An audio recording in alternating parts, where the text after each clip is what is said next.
Kain tayo mga kalods. Bawal na tayo sa mga chicken. Lahat ng langsa. Kaya, Indomie na lang ako. Kasi bawal na ako ng pagkain. Uwi ko ng Pilipinas, hindi ko na makakain yung masasarap.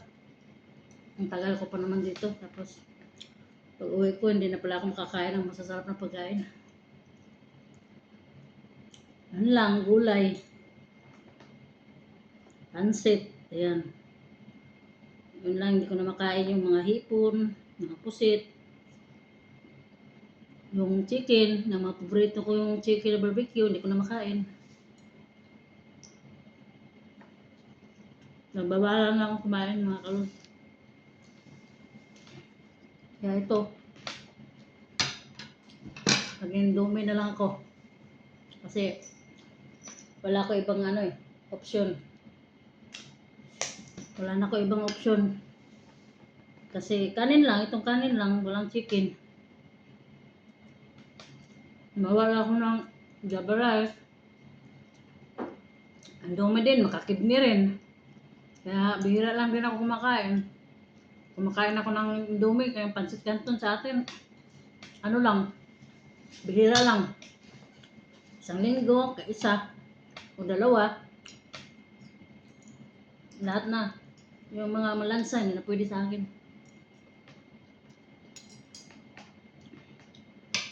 Kasi, pinagbabawalan na ako sa mga pagkain na malansa. Kasi nakailang doktor na ako eh.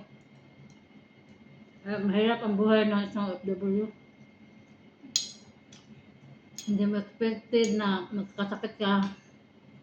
Stress, depression, sobra pa. May sakit ka pa. Tapos mag-isa ka lang, survive.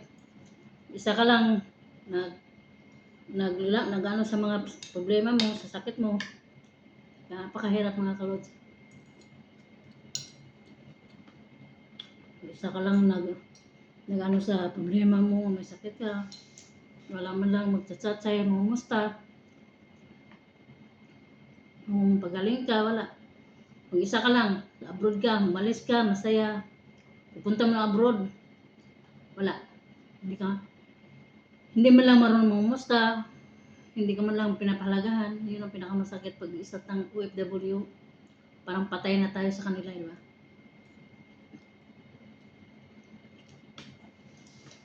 Parang ang hirap ng isang LDR, ang hirap ng buhay abroad. Kahit na may pinagdadaanan ka, nag-isa ka lang lumaban. Napakahirap mga kalods.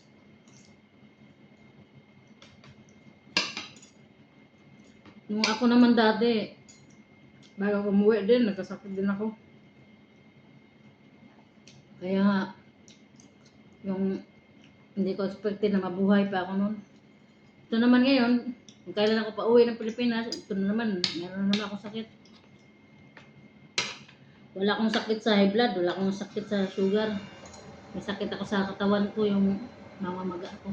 Pag kumakain ako ng lalansa.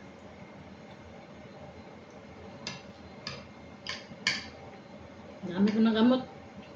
Minsan nagluto ako ng shawarma. Isang araw. Tapos pagluto ko ng shawarma mga kalods, siyempre titikman mo yun. Siyempre, para malasahan mo kung anong lasa ng shawarma. Hindi ko naman kalain na isa lang naman ang tinitikim ko. Hindi ko naman kalain na mamaga na pala ako. Kasi hindi ko naman ito pinagdaanan dati. Kaya yun, uminom na naman ako ng gamot.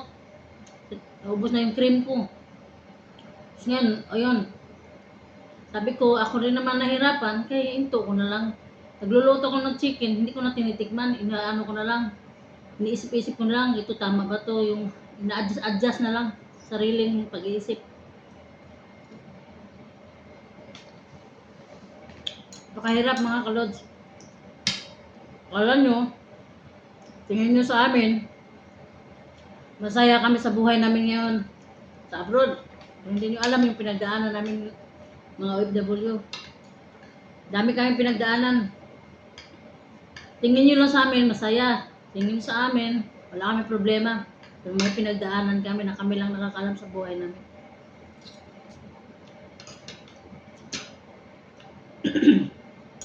Kailangan lang namin mga kalods yung pagmamahal. Sapat na sa amin yun, maramdaman namin sa pamilya namin na pagmamahal, concern, yung kahit na pinagdaanan ka, lumalaban ka. Yun lang importante mga kalods pag isa kang OFW. Pagmamahal ng pamilya, pagmamahal sa mga taong minahal mo. Yan mo, pakahirap mga kalods.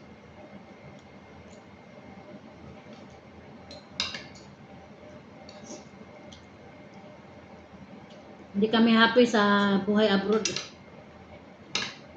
Oo nga, may kita ka nga pera, pero nagkakasakit ka naman.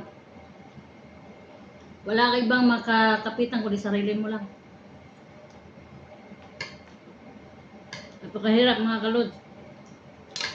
Sabi ng iba, bakit daw kami umuwi na hindi man lang kami nagbigay ng pasalubong? Bakit magbigay kami ng pasalubong? Bakit ano lang, chocolate lang daw, sabon, Colgate? Bakit?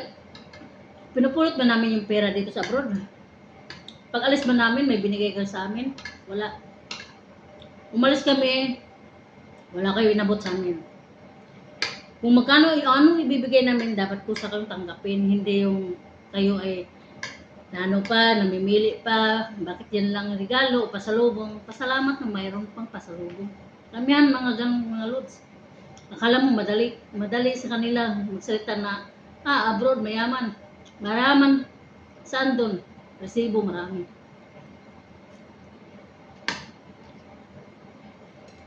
Maraming resibo sa amin. May napundar man kami. Nakita nyo man, at least pinaghirapan namin dugot pawis. At pagyabang man namin, sarili namin pinaghirapan yun kahit nagkasakit-sakit na nga kami dito, di ba? Karapatan kami ipagmalaki yung pinaghirapan namin dito sa abroad. Kasi dugot pawis ng pinuhunan namin dito, buhay ang nakataya sa amin. Kung alam nyo lang mga kalods, pinagdaanan namin. Sumisigaw ka mag-isa, umiiyak ka mag-isa. Walang makakita sa iyo kundi ikaw lang mag-isa. Nagtago ka, umiiyak ka, nag-isa. Yung pagdadaanan mo yung lungkot at sakit at yung hirap.